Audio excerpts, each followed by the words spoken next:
You guys heard of Lusail, Wakrah, Doha, but I bet you didn't know where those names came from. I'm gonna tell you.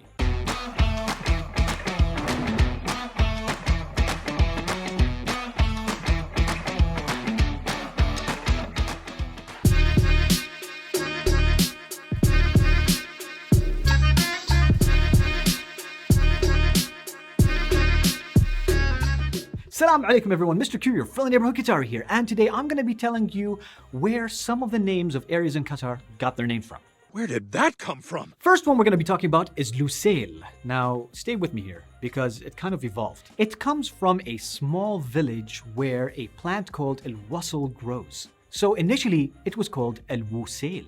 So in the Arabic language, when you have certain letters that are attached to each other, you kind of connect the words. So instead of saying al-wusail, you would say al-lusail. And of course, eventually the word evolved into Lusail. Simple as that.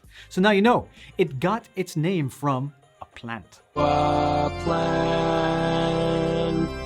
Alright guys, you know Umm Salal or Salal Muhammad? It originated from a meadow with big rocks called Salal. And actually Sheikh Muhammad bin Jassim used to visit that place a lot.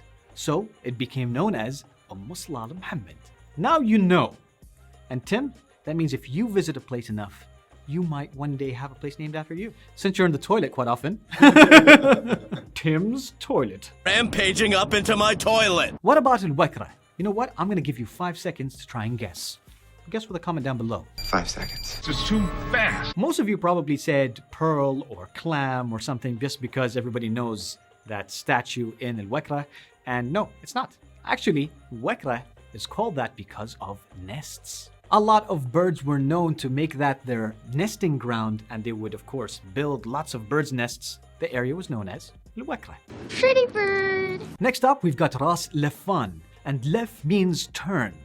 If somebody says balif, means I'm gonna turn. The area is a high ground that is extended into the sea, and what happened is that there was erosion caused by the sea that formed this turn, made the land turn around, go back in itself. And because it's at the very tip, Ras meaning head, yes, the head has turned around. Oh, it's left! Turn left! Next up is Khor. Most people, when they think of Khor, they think of Purple Islands because like when you're driving towards Khor, you end up going to Purple Islands. Beautiful, beautiful place. What Khor means is the mouth of water in the sea. It's got multiple meanings as well, such as, got my notes over here, a neck from the sea that goes into the land and the gulf from the sea. But we're going to stick with the mouth of the water in the sea. And if you think about it, when you've got like the mangroves, it does look like a mouth of water in the land. Open your mouth! Doha, in contrast to Khor, which is a narrow bay, has a wide open bay. So the area is situated in a large, wide open bay, and now you know where the name came from. And it's much bigger than you think, because a lot of the land over there is reclaimed land, so we kind of like shrunk the bay a bit. But you should know that, of course, right? Because at the tip of Doha, where the skyscrapers are, people know it as West Bay. The city by the bay. What about Al-Furusiyya Street? This should be pretty simple. Al-Furusiyya means equestrian, and that's where you can find one of the region's best equestrian clubs. Yes, we're talking about stallions and horses and creatures that are so majestic and so valuable that you can't even imagine how much they cost. If you have to ask, you can't afford it. Now, sometimes people call West Bay Defna. Why do they call it Defna? What's the name? Well, actually, the original name is a Defna, and it comes from the root word Dukhan, which means to bury. And as I mentioned earlier, it's reclaimed land. So they've buried part of the sea so that they can build all of that, and that's why the area is known as a Defna. So if you come from a Defna, you came from a reclaimed area. I have claimed you. Some people ask me, why is it called Funduq Street? Where's the fun? Well, Funduq is what it's supposed to be called, means hotel. And it's called Funduq Street because you've got Ducks. no hotels. The interesting thing though is that we've got lots of hotels today, but at the time when it was being named, there was only one hotel, the Sheraton Grand. So basically when people are like, you want to go to Hotel Street, they were literally talking about the Hotel Street, you know? They're having one down at the Sheraton. What about Dukhan? Why is it called Dukhan? Dukhan actually means smoke. So that's where the first oil field was discovered. So I guess either they saw oil and they're like, wait, is that smoke? Or they ended up creating a lot of smoke when they were doing their dredging and digging and that sort of stuff. He said he knew how to operate heavy machinery. Al-Shamal is also a basic one because Al-Shamal actually means the north. And it represents, of course, the city of the north. So if you're going to go to the north, you're going to go to Al-Shamal.